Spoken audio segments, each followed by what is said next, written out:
on the promises of Christ my King. Though eternal ages let his praises ring. Glory in the highest I will shout and sing. Standing on the promises of God. Standing, standing. Standing on the promises of God my Savior. Standing, standing. I am standing on the promises of God. Standing on the promises of Christ the Lord, bound to him eternally by love's strong cord, overcoming daily with the Spirit's sword. Standing on the promises of God. Standing, standing, standing on the promises of God, my Savior. Standing, standing. I am standing on the promises of God. Standing on the promises I shall not fall. Listening every moment to the Spirit's call. Resting in my Savior as my all in all. Standing on the promises of God. Standing, standing. Standing on the promises of God, my Savior. Standing, standing. I am standing on the promises of God. Thank you. Thank you. Kareena, thank you. सुंदर अशा गीतांबद्दल आपण देवपित्याचं गौरव करूया. आणि मी पुन्हा एकदा मैं फिर से एक बार गोवंडी कलीसिया की ओर से आप सभी भाइयों बहनों का और प्रभु के दास भाई एमजे बाबू इनका भी स्वागत करता हूं. और मैं भाई एमजे बाबू उनसे विनती करता हूं कि प्रभु का वचन जो हमारे लिए प्रभु ने रखा है वो कृपया हमारे सामने रखिए. मैं एमजे बाबू से विनती करता हूं कि प्रभु का वचन हमारे सामने रखिए. सबको सलाम. सलाम. बहुत खुशी हो रही है आप सबसे मिलके. फिर से आपने हमें स्मरण किया काफी समय के बाद. अच्छा लगा. मुझे याद है आपकी संगति पिछले सालों में हमें मिली थी और आज फिर से आपने मौका दिया कि हम इस तरह इस जूम के माध्यम से मिल सके और परमेश्वर का वचन अध्ययन कर सके. मुझे लगता है भाई प्रशांत काफी समय से मुझे कांटेक्ट करने की कोशिश कर रहे थे, लेकिन नेटवर्क के कारण बात हो नहीं पा रही थी. फिर अच्छा हुआ उन्होंने व्हाट्सएप के जरिए मैसेज भेजा था और उससे बात आगे बढ़ी और प्रभु आज हमें ये मौका दिया कि हम इस तरह मिलकर प्रभु का वचन बांट सकें. आज मैं एक भजन से बात करना चाहूंगा. भजन संहिता बहुत ही खूबसूरत पुस्तक है और इस भजन संहिता में ढेर सारे भजन हैं. हर एक भजन अपने आप में एक महत्व रखता है. पता नहीं, जब मैं आपके बारे में सोचा, फिर मैं दुआ करता रहा तो परमेश्वर मुझे ये भजन दिखाया इसमें से बोलने के लिए. और इत्तेफाक की बात यह है आज प्रभु का दिन भी है, संडे वाला दिन. हम सब सुबह प्रभु को आराधना करने में हमने अपना समय बिताया और ये भजन भी प्रभु का दिन वाला कहलाता है. इजरायली भाषा में सबत का भजन है ये. अब खूबसूरती इसमें है 150 भजन है कुल. इन भजनों में एक ही भजन है जो सैबटिकल भजन यानी सबत का भजन कहलाता है. एक ही भजन है, वो भजन है 92 Psalm 92. साम 92 से आज हम अध्ययन करेंगे। इतना खूबसूरत भजन है, इजरायली लोग आज भी हर सबत में इस भजन को गाते हैं। दाऊद का भजन है, हालांकि यहां लिखा नहीं है। उनकी भाषा और परमेश्वर को धन्यवाद करने का उनका अंदाजा और जिस तीव्रता से वे परमेश्वर को आराधना करता है, वो सारी बातें हमें दाऊद की ओर इशारा करती है। और आज प्रभु का दिन है, प्रभु का दिन में भी हम प्रभु की स्तुति करते हैं। और इस भजन में कुल 15 आयतें हैं। इन 15 आयतों में हमारा अध्ययन नहीं है। मेरा अध्ययन मैं अभी बता दूंगा, पर इसके इंट्रोडक्शन में मैं यही कह रहा हूं, ये प्रभु के दिन में सोच विचार करने, अध्ययन करने, अगर गीत गा सके, गीत गाने लायक भजन है। और अंग्रेजी गीतों में एक गीत है, उसमें एक गीत है, fount of all blessings, come thou O fount of all blessings.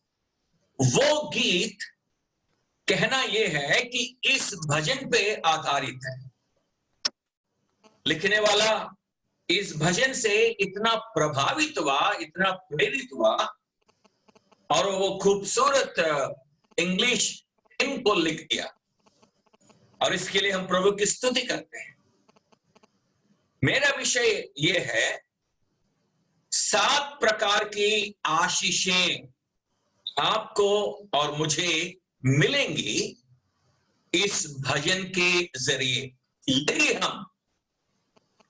यदि हम परमेश्वर के भवन को, परमेश्वर की हुजूरी को हम अहमियत देते हैं।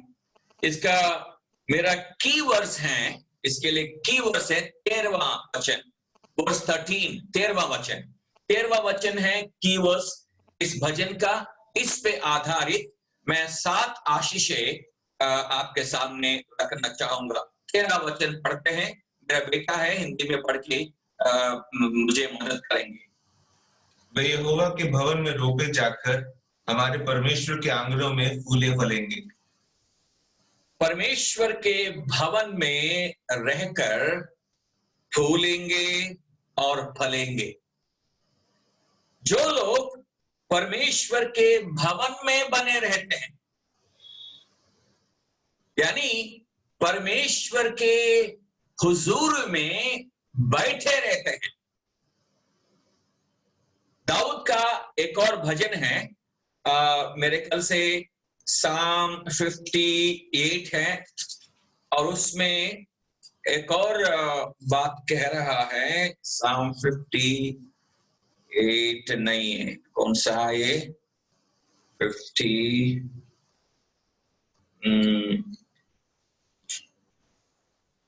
माफ करना, इसी में है। दाऊद जब दोयग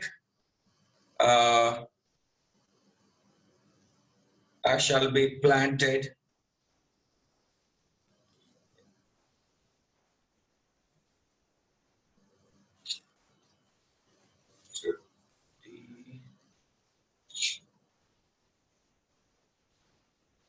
anyway, दाऊद मिल गया। Psalm 52, sorry, Psalm 52 verse 8। परंतु मैं तो परमेश्वर के भवन में हरे जैतून के वृक्ष के समान हूँ।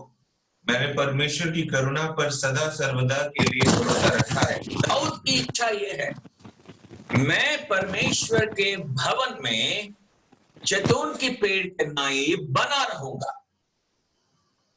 सुलेमान जब परमेश्वर का भवन को बनाया था और उसमें जैतून का लकड़ हर वस्तु में इस्तेमाल हुआ, जहां पर भी लकड़ का काम हुआ और वो काम जैतून के लकड़ से किया गया।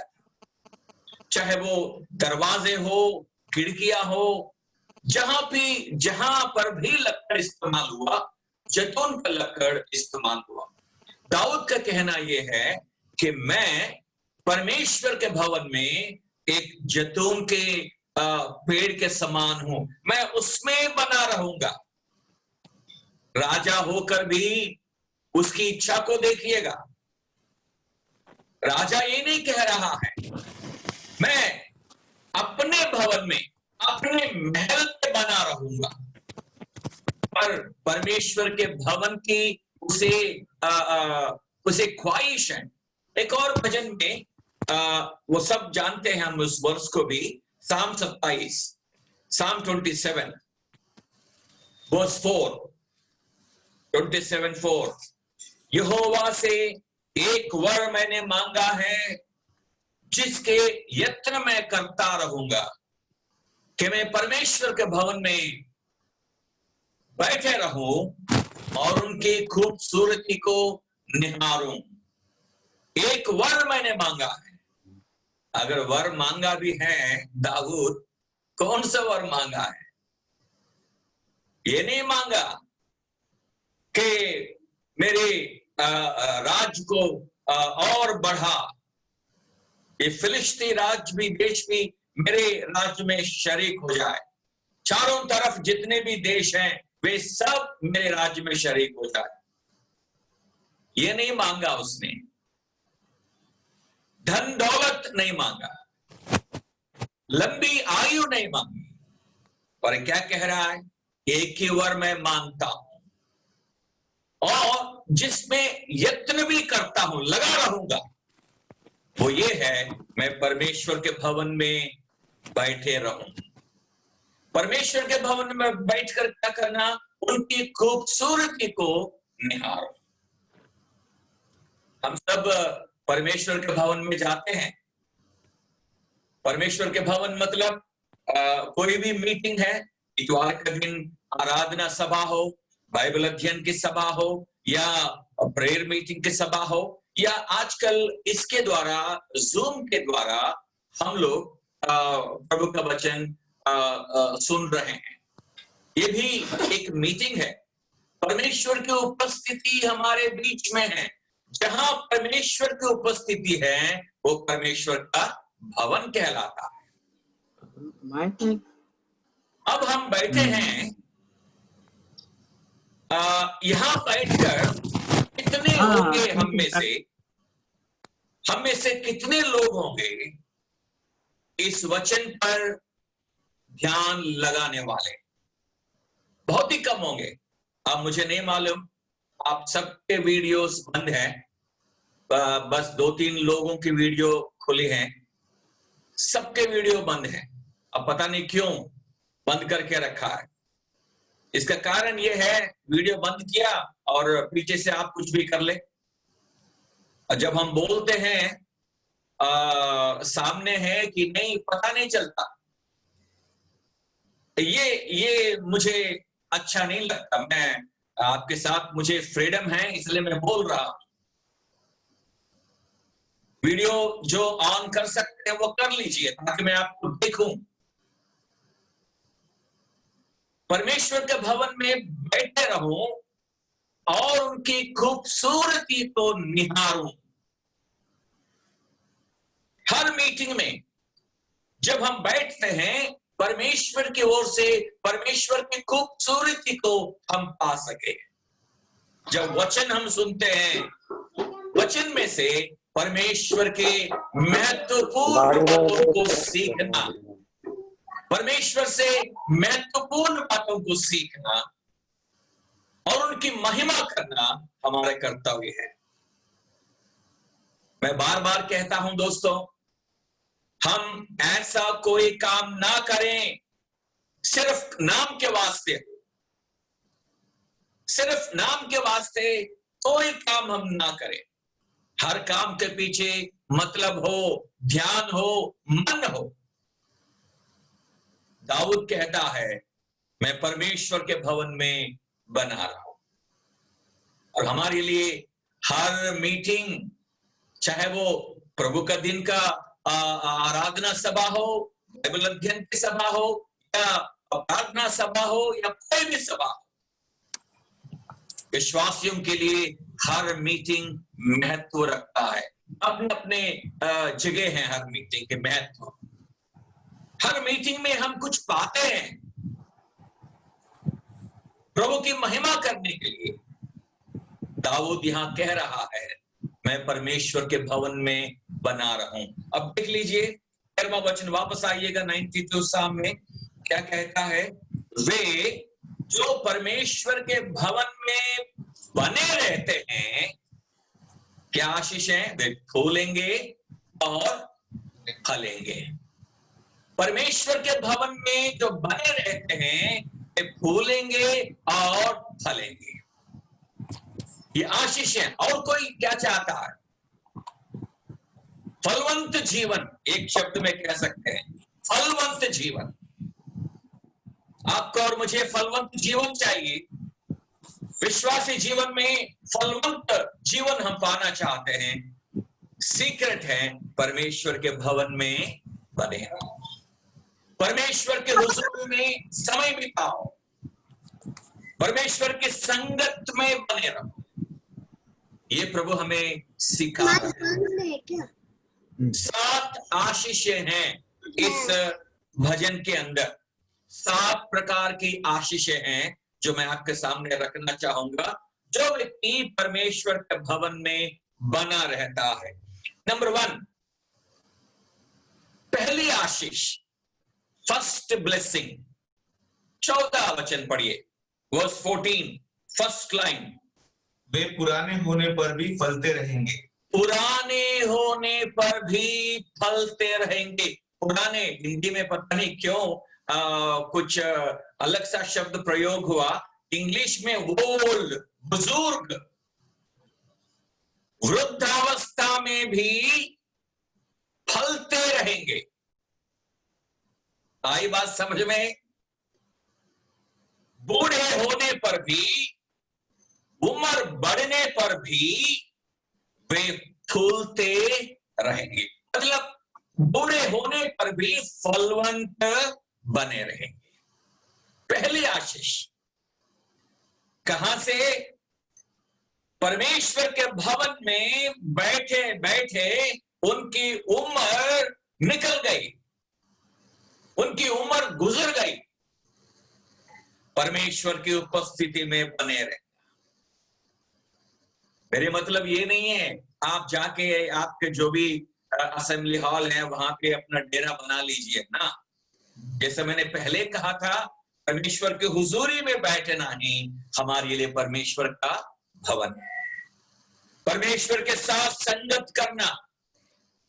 परमेश्वर की संगति में हमारी उम्र ढल जाती है, सफेद बाल हो जाते हैं, बाहरी शरीर कमजोर हो जाता है, फिर भी वे फलवंत बने रहते हैं। इसी बात को पौलुस कहता है कोरिन्थी पत्री में, चाहे हमारी शारीरिक मनुष्य कमजोर हो रहा है, पर अंदरूनी मनुष्य ताकत पा रहा है। शारीरिक मनुष्य कमजोर हो रहा है, पर अंदरूनी मनुष्य ताकत पा रहा है। ये कहां, कैसे हुआ? ये ताकत कहां से मिलती है? बिरयानी खाने से नहीं, बूस्ट पीने से नहीं। एक घटना मुझे याद आ रही है, काफी पहले की बात बता रहा हूं, आजकल विजिट तो हो नहीं पाता। कई साल पहले की बात, मैं एक परिवार पे गया था विजिट करने, बातचीत हो गए, प्रभु का वचन शेयर किया, दुआ करी, और उसके बाद में चाय नाश्ता का सिलसिला शुरू होता है। वहां की बहन ट्रे में 2 कप रख के लेकर आई। सबसे पहले मेरे पास आते हुए एक कप के ओर इशारा करते हुए कह रही थी मुझे, ब्रदर ये कप आपके लिए है। अब जब कह दिया ये कप आपके लिए है तो मुझे शक हुआ, और दूसरे कप में क्या है? तो मैं वो परिवार के साथ में काफी क्लोज था, वो अपने नजर उठा करके दूसरे प्याले में क्या था देखने की कोशिश की, और वो सिस्टर समझ गई और हंसते हुए कहने लगी, ब्रदर इसमें बूस्ट है, मेरा पति कमजोर है ना इसलिए। पति को बूस्ट, प्रचारक को चाय, ये है सेवा। भाई सुन रहे हैं ना? पति को बूस्ट है, प्रचारक के लिए चाय। मैं इसलिए कह रहा हूं, हमारी ताकत कहां है, हमारी ताकत बढ़ती कहां है? Where we get boost, वो है परमेश्वर की उपस्थिति। परमेश्वर की उपस्थिति में बने रहे, वे फलवंत होंगे, फलवंत होंगे। शरीर से अगर कमजोरी आ गई हो, पर अंदरूनी पुरुष ताकत पा रहा है। इसके लिए एक वचन पढ़ते हैं, आप नोट कर लीजिएगा, वो वचन हमें मालूम है।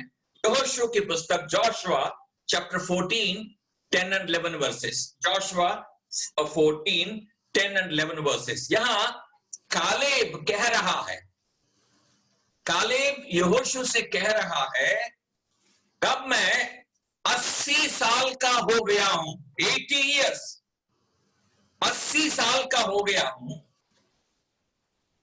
और जब मैं मूसा के द्वारा भेजा गया था कनान के भेद करने, तब मैं 40 साल का था। उस वक्त जो मेरी ताकत थी, आज भी उतनी ही ताकत है। 80 साल का बूढ़ा कह रहा है दोस्तों, 40 साल पहले जो मेरी ताकत थी, वो आज भी है। कारण क्या है? वहां पे कालेब के बारे में लिखा है, वे पूर्ण मन से परमेश्वर का अनुकरण किया था। पूर्ण मन से परमेश्वर का अनुकरण किया था, मतलब वे परमेश्वर के भवन में, परमेश्वर की उपस्थिति में, परमेश्वर के साथ संगति में बना रहा पिछले कई सालों से। मेरे दोस्त, हो सकता है आप प्रभु में 50 साल पुराने हो, 50 साल का अनुभव आपके अंदर है। वचन के अनुसार आप इतना परिपक्व विश्वासी होना चाहिए, आपको देखकर कलीसिया वाले सीखें। आपके अंदर वो हुनर होना चाहिए लोगों को सिखाने। आप बोलने की जरूरत नहीं, आपका जीवन एक किताब है उनके लिए, क्योंकि आप परिपक्वता में पहुंच गए हैं। आपकी संगति परमेश्वर के साथ, वृद्धावस्था में भी वे फलवंत रहेंगे। ये विपरीत है। वृद्धावस्था में आज कोई ना उठ सकता, ना बैठ सकता, ना चल सकता, शरीर कमजोर, न केवल शरीर कमजोर, मन भी कमजोर, बातें भूलने लग जाता है और उसकी सेवा करनी पड़ती है। पर ये आत्मिक ताकत, शरीर कमजोर हो गया पर आत्मा में पावरफुल, ताकतवर है। दोस्तों, कितनी बड़ी आशीष है। मैं तो कहता हूं, कलीसिया में ऐसा लोग रहना आशीष का कारण है। परिपक्व लोग रहना आशीष का कारण है, क्योंकि वे परमेश्वर की संगति में बने रहते हैं। बुजुर्ग होने पर भी, वृद्धावस्था में भी वे फलवंत रहेंगे। उनके फल दूसरों के काम आते हैं। दोस्तों, दूसरों के काम आते हैं। क्या आप दूसरों के काम आ रहे हो? जब आप खड़े होते हैं, बोलते हैं, कलीसिया में आशीष मिलती है, जवान बच्चे आशीष पाते हैं, क्या आपके अपने परिवार के लोग आपके जीवन से आशीष पाते हैं? क्या आपके बच्चे ये कह पाते हैं, हम धन्य हैं कि ऐसा पिता के हम संतान हैं, हम धन्य हैं? दोस्तों, उम्र डलती है, फिर भी वे फलवंत होते रहते हैं। सीक्रेट कहाँ है? वे परमेश्वर के हुजूर में बने रहेंगे, परमेश्वर की संगत में बने रहेंगे। ये पहली आशीष है। मैं दूसरी आशीष में आ रहा हूं, उसी आयत में 14वां वचन में अगली लाइन, और रस भरे और लहलहाते रहेंगे। हाँ, रस भरे लहलाते रहेंगे, मतलब है, इसको आम भाषा में कहता हूं, आम भाषा, आम मतलब आम जो आजकल खाते हैं, आम की भाषा में रसीले होंगे। आम खरीदते हैं ना, भाई भाई रसीला है, तो ये वृद्धावस्था में भी रसीले होंगे, मतलब टेस्टी, उनका जीवन में रुचि है, टेस्टफुल लाइफ। आप बताइए, कोई व्यक्ति बुजुर्ग के साथ बैठकर बात करना चाहेगा? नहीं चाहेगा। अरे यार जाने दो, वो वही बात बार बार बोलता है, उनको पता भी नहीं है सामने कौन बैठा है।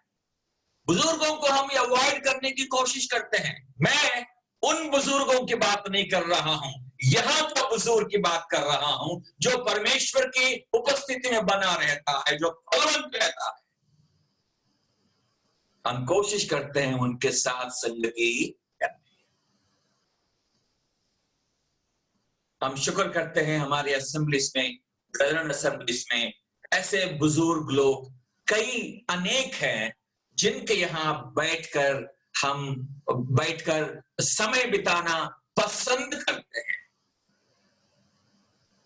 उनमें से मेरा जो बहुत ही चाहने वाला प्रभु के पास है दिल्ली में, आप सब जानते हैं, brother George Dawson. Brother George Dawson करीब 84-85 ईयर्स ओल्ड है,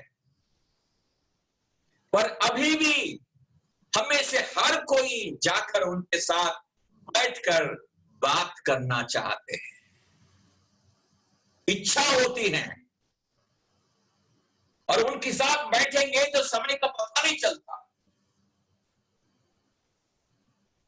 क्योंकि इतनी अच्छी संगति हमें उनसे मिलती है, बहुत कुछ सीखने को मिलता है। धन्य है हम, ऐसे लोग हमारे बीच में हैं। दोस्तों, आपको ऐसा बनना है, ऐसा बनना है। अगर ऐसा बनना है, सीक्रेट है परमेश्वर के भवन में, यानी परमेश्वर की उपस्थिति में बने रहो, उनको निहारो, उनके संगत में बने रहो, उनसे सीखो। वो रसीले होंगे, उम्र डलने पर भी वे हरा भरा रहेंगे। हिंदी में एक और शब्द का प्रयोग कर सकते हैं, वे हरा भरा रहेंगे। अगर पेड़ की उम्र बढ़ जाती है तो वो सूख जाता है, पत्ते झड़ने लगते हैं, और वो काट कर फेंक दिया जाता है, कोई काम का नहीं है। पर ये लोग हरा भरा रहेंगे, क्योंकि प्रभु से वे ताकत पाते हैं। पर नया नियम में एक व्यक्ति है जो मेरे बहुत ही फेवरेट कैरेक्टर है, फिलेमोन। फिलेमोन के बारे में सुना है ना? फिलेमोन पत्री है, पत्रस की ओर से वो पत्री फिलेमोन के लिए। उसमें 7वां वचन पढ़िएगा, 7वां वचन, फिलेमोन की पत्री 7वां वचन। क्योंकि हे भाई, मुझे तेरे प्रेम से बहुत आनंद और शांति मिली है, इसलिए कि तेरे द्वारा पवित्र लोगों के मन हरे भरे हो जाते हैं। हाँ, तेरे द्वारा पवित्र लोगों के मन हरा भरा हो जाता है। फिलेमोन के अंदर वो क्वालिटी है, अगर कोई बिलीवर उसके पास जाता है मुरझाया हुआ, थका हुआ, परेशान, फिलेमोन के साथ 1 घंटा संगति करने के बाद उसका चेहरा बदल जाता है, उसकी जड़ बदल जाती है, उसके वो हरा भरा बाहर निकलता है। क्यों? फिलेमोन हरा भरा व्यक्ति था। कोलोसाई कलीसिया का प्राचीन था फिलेमोन, कोलोसाई कलीसिया के एल्डर था। एल्डर्स हो तो ऐसा, सुन रहे हैं ना? कलीसिया में एल्डर्स हो तो ऐसा, वे खुद हरे भरे रहते हैं और उनके पास जाने वालों को हरा भरा कर देते हैं। और ये व्यक्ति जो परमेश्वर के भवन में बना रहता है, उम्र बढ़ती गई है फिर भी रसीला है और हरा भरा है। ये दूसरी ब्लेसिंग। तीसरी ब्लेसिंग में 15वां वचन में आइएगा। 15वां वचन वे क्या कहते हैं? जिससे ये प्रकट हो कि यहोवा सच्चा है, वो मेरी चट्टान है और उसमें कुटिलता कुछ भी नहीं। जिससे ये प्रकट हो यहोवा सच्चा है। जिससे किससे प्रकट होता है? जब ये प्राचीन लोग वृद्धावस्था में फलवंत होते हैं, हरे भरे होते हैं, उनके द्वारा ये प्रकट होता है यहोवा सच्चा है। यानी टेस्टिमनी। ऐसे वृद्धावस्था में हरे भरे विश्वासियों को देखकर, प्राचीनों को देखकर एक टेस्टिमनी कायम हो जाती है कि परमेश्वर सच्चा है। देखिए, वो कहने की जरूरत नहीं है टेस्टिमनी, उनका जीवन ही खुद एक टेस्टिमनी है, क्योंकि उनकी संगति परमेश्वर के साथ में है, उनकी बातचीत परमेश्वर के साथ में है, वे लगातार परमेश्वर के संपर्क में बने रहते हैं। वो एक टेस्टिमनी है दोस्तों। परमेश्वर सच्चा है, परमेश्वर सच्चा है। उनका जीवन एक गवाही है दोस्तों। एक वचन पढ़ते हैं भजन में ही, Psalm 37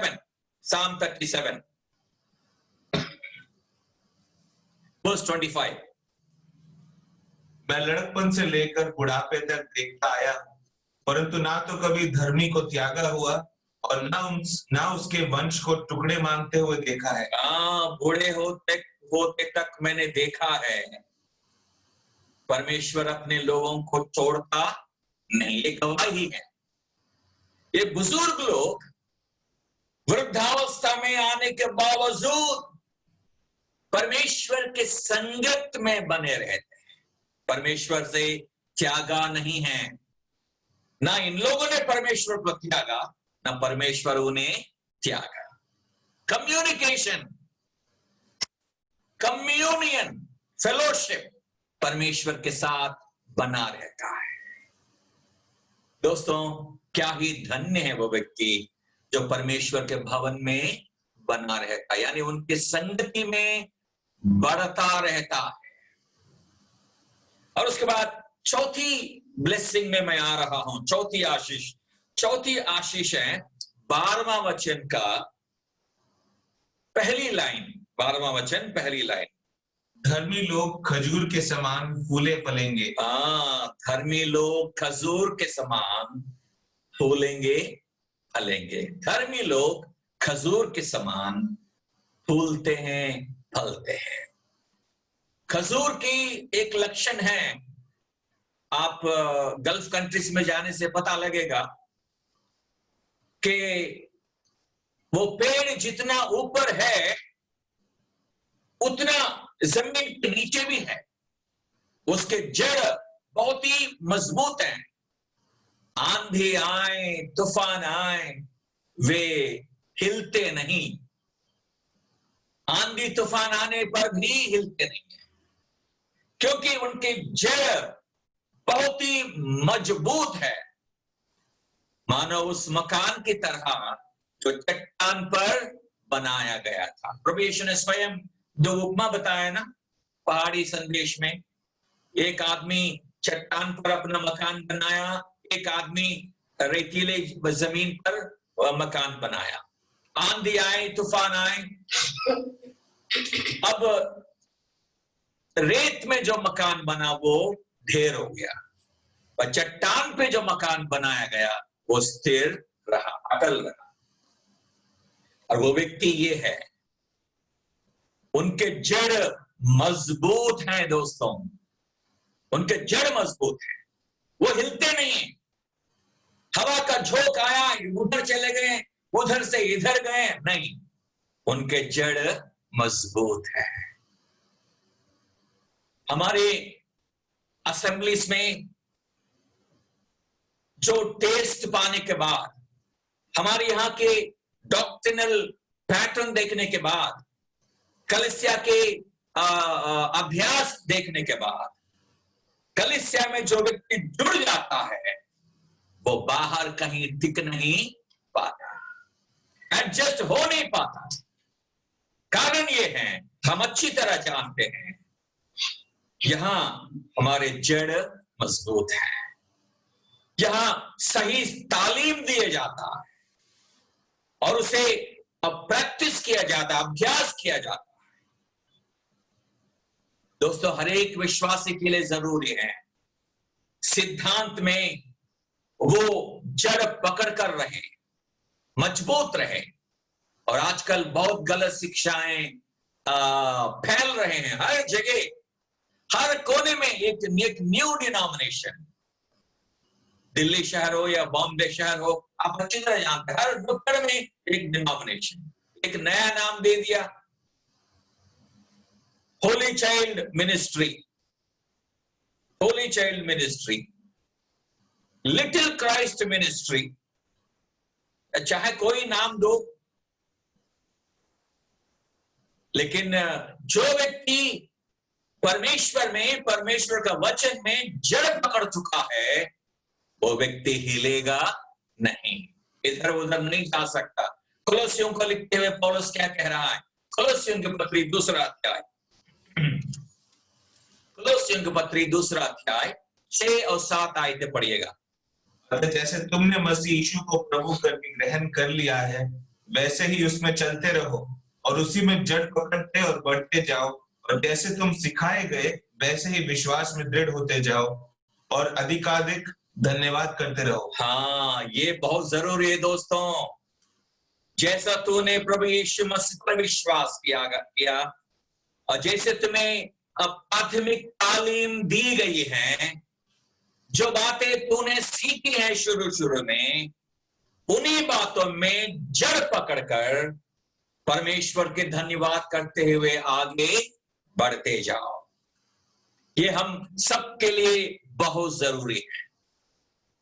मैं अपनी एक बात बता रहा हूं, मेरे आत्मिक जन्म ब्रदरन असेंबली में हो, मेरी मदर ब्रदरन असेंबली में थी शुरू से, उसके बाद मेरे फादर का नया जन्म हुआ, दोनों ब्रदरन असेंबली में, और मैं अपने 17वां उम्र में प्रभु को ग्रहण किया और असेंबली में जुड़ गया अपने गांव में।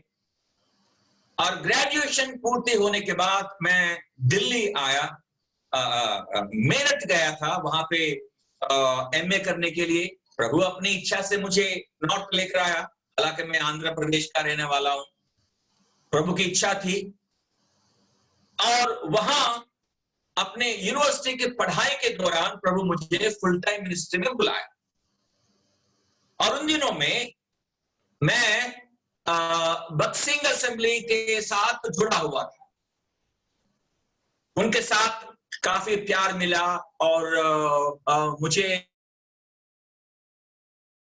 तब से वो लोग इस्तेमाल करना शुरू किया। फिर वहां से दिल्ली आना हुआ, वो बक्सिंग असेंबली के साथ संगति बरकरार रहा, दिल्ली आने के 3-4 महीने के बावजूद, पर मैं हर रोज मन में सोचता था, मैं यहां क्यों हूं?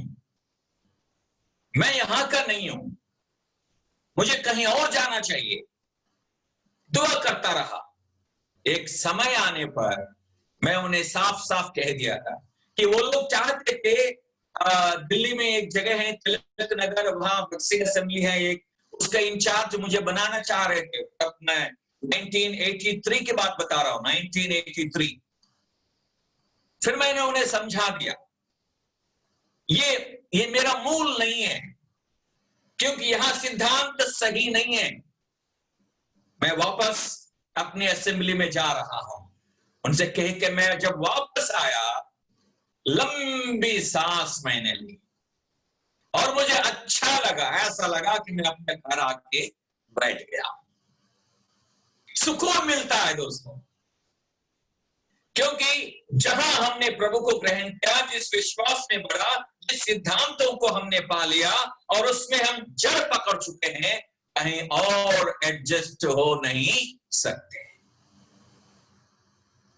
धर्मी व्यक्ति जड़ पकड़ता है और फलवंत होता है।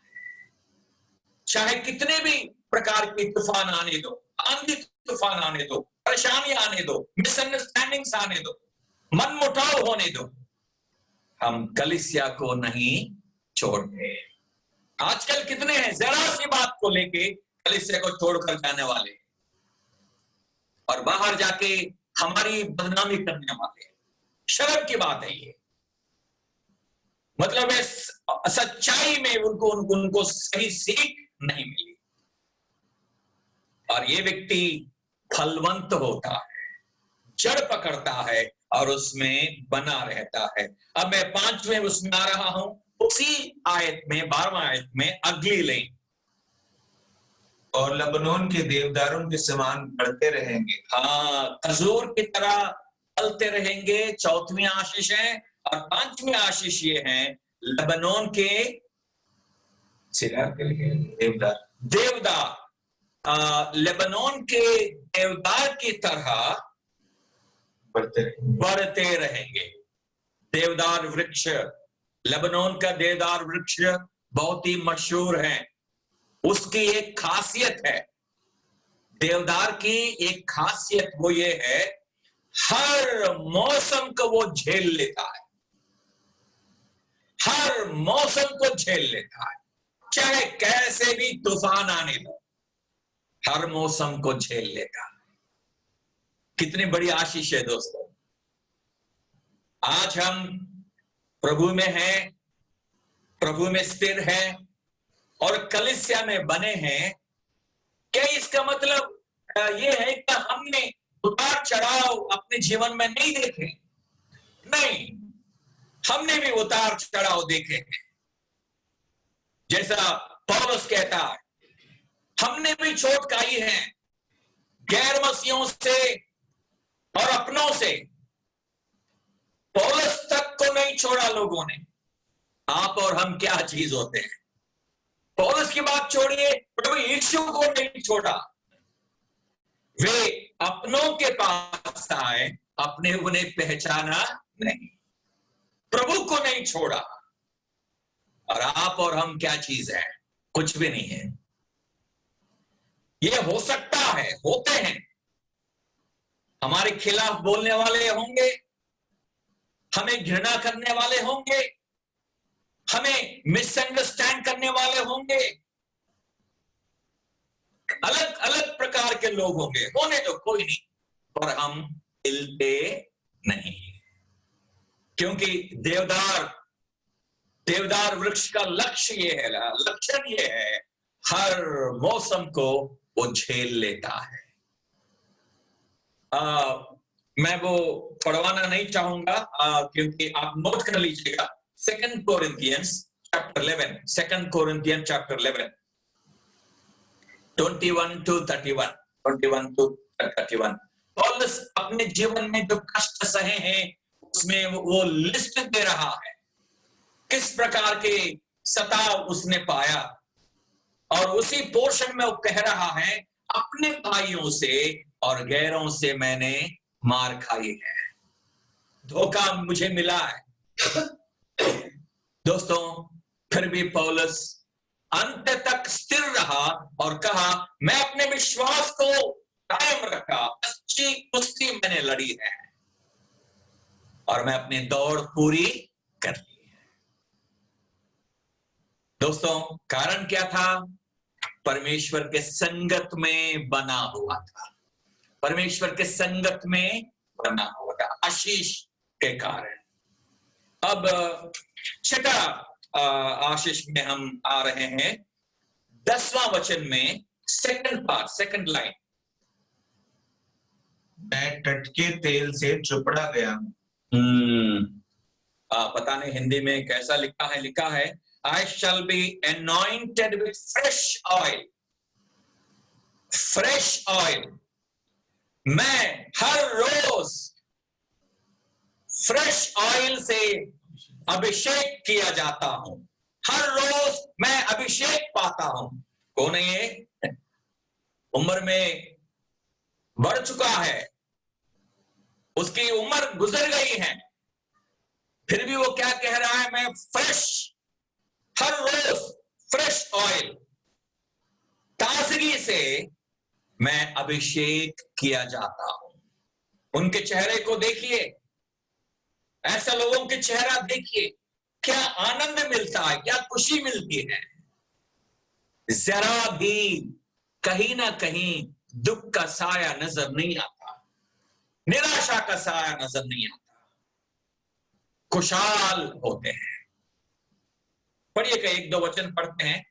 भजन संहिता 42, 42, Psalm 42, Psalm 42, 11th वर्स पढ़िएगा। हे मेरे प्राण, तू क्यों गिरा जाता है? तू अंदर ही अंदर क्यों व्याकुल है? परमेश्वर पर भरोसा रख, क्योंकि वो मेरे मुख की चमक और मेरा परमेश्वर है। मैं फिर उसका धन्यवाद करूंगा। हाँ, वो शरीर से कह रहा है, दाऊद अपने शरीर से कह रहा है, तू क्यों परेशान है, क्यों चिंतित होते हो? और क्या कहता है? परमेश्वर पर भरोसा रख, वो तेरा मेरा मुख का चमक है। Fresh oil एनॉइंटेशन। आई बात समझ में? जो व्यक्ति परमेश्वर के भवन में बना रहता है, हमेशा फ्रेश दिखता है, फ्रेश एनॉइंटेशन, उनका चेहरा चमकता है। दोस्तों, चमकता है। उसके चमक के लिए हम कुछ लगाने की जरूरत नहीं है। क्या कह रहा है? परमेश्वर ही मेरा मुख का चमक है। और 43 भजन में पढ़ना, 43 भजन 5वां वचन। हे मेरे प्राण, तू क्यों गिरा जाता है? तू अंदर ही अंदर क्यों व्याकुल है?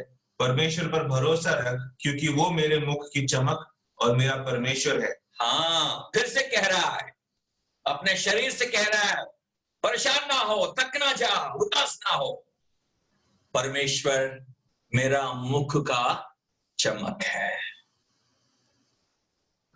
He is health of my countenance, English में लिखा है। दोस्तों, कितनी बड़ी आशीष है।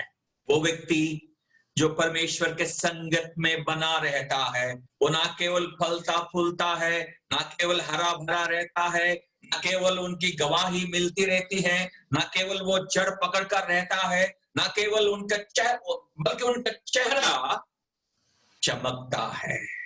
अंत में 10वां वचन में 6 पूरा हो गया ना, 6 तक हो गया ना, 6 हो गया। 7वां 10वां वचन का पहली लाइन पढ़िएगा। मेरा सींग तूने जंगली सांड का सा ऊंचा किया है। मेरे सींग को तूने ऊंचा किया। He exalts, वो ऊंचा करता है। चाहे कितनी तकलीफ मुसीबतों से हम क्यों ना गुजर कर निकले, परमेश्वर हमें ऊंचा करता है। दोस्तों, कितनी बड़ी आशीष है। आज की तकलीफ को देखकर हम परमेश्वर के संगत को भूलना नहीं, छोड़ना नहीं। परेशानी है, बाइबल पढ़ना छोड़ देते हैं। हम पूछने पर कहा भाई आज बाइबल पढ़ा ने, आज नहीं पढ़ा, कारण क्या है? मन थोड़ा ठीक नहीं है। भाई मन ठीक हो तभी पढ़ोगे। मन में बहुत कुछ चलता है, इस दुनिया में बहुत कुछ हमें झेलना पड़ेगा। इसीलिए वो देवदार के समान रहता है, हर मौसम को वो झेल लेता है। परेशानी आने पर वचन पढ़ो, प्रभु की हुजूरी में जाओ। हिजकिय्याह के बारे में हम जानते हैं ना, शत्रु राजा आके घेरा किया था, धमकी दे रहा था, और हिजकिय्याह चुपचाप परमेश्वर के भवन में जाके बैठ गए। वही हमारा शरण स्थान है। वो परेशान नहीं हुआ, उसकी सेना को देखकर, उसकी बातों को सुन के घबराया नहीं, परमेश्वर के भवन में जा बैठे। हम लोग हड़बड़ा जाते हैं और कोई तकलीफ आने पर अब इधर उधर देखते हैं, हाथ पांव हिलने लगते हैं, पर परमेश्वर के पास जाते हैं। वे मुझे ऊंचा करता है। उत्पत्ति की पुस्तक 41 अध्याय 41, जेनेसिस 41, 42, 44 हम यूसुफ के बारे में पढ़ते हैं। यहाँ जोसेफ किस प्रकार के परेशानियों से गुजर निकला हम जानते हैं। अब परमेश्वर उसे क्या बना दिया हम जानते हैं। वो फरऊन का वो सपना और उसका मतलब बताने के बाद उसे क्या ठहरा दिया गया। 40th वर्ष पढ़िएगा। इस कारण तू मेरे घर का अधिकारी होगा। तू मेरा घर का अधिकारी होगा। घर का अधिकारी मतलब फरऊन का घर का अधिकारी मतलब पूरा इजिप्ट का अधिकारी होगा। और 43 वर्ष, और उसको अपने दूसरे रथ पर चढ़वाया, और लोग उसके आगे आगे ये प्रचार करते चले कि घुटने टेक कर दंडवत करो, और उसने उसको मिस्र के सारे देश के ऊपर प्रधानमंत्री ठहरा दिया। हाँ, यूसुफ किन हालातों से गुजर निकला हम जानते हैं, कितना परेशानी उठाया हम जानते हैं, पर आज परमेश्वर उसके सींग को ऊंचा किया। कारण क्या था? यूसुफ परदेशी में भी परमेश्वर का साथ नहीं छोड़ा, परमेश्वर की संगत में बना रहा, परमेश्वर का भय नहीं छोड़ा, परमेश्वर का हाथ नहीं छोड़ा, उनकी संगत में बना रहा। यही कारण है दोस्तों, परमेश्वर उन्हें ऊंचा किया। कितनी अच्छी आशीषें हैं इस भजन में। दाऊद कहता है 7 आयतें, 7-fold blessings of a person planted in the house of God. So परमेश्वर के हुजूरी को हम ना छोड़ें, उनकी संगत में हम बने रहें, और ये आशीषें हम पाए जिससे परमेश्वर को महिमा मिले, दूसरों को फायदा मिले, कलीसिया में फायदा मिले, और परमेश्वर आपका और मेरे जीवन को आशीषित करे। धन्यवाद करते हैं इन चिंतनों के लिए, और इन पर परमेश्वर अपनी आशीष उड़ेल दे, ताकि हम परमेश्वर के महिमा के लिए अपने जीवन बिताएं। धन्यवाद, आप सबको धन्यवाद।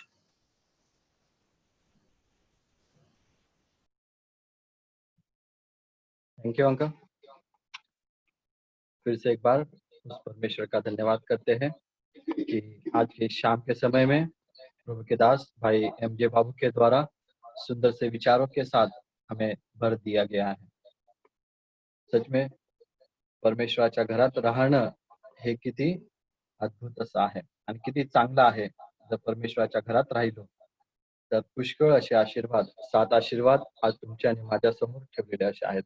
देवाचा आभार मानूया की देवाने आम्हास देवाच्या घरात ठेवलेलं असं आहे, आमची योग्यता नाही, आमची पात्रता नाही, पण तरी देखील प्रभू येशू ख्रिस्ताद्वारे त्याने तुम्हाला आणि मला त्याच्या घरात ठेवलेला आहे.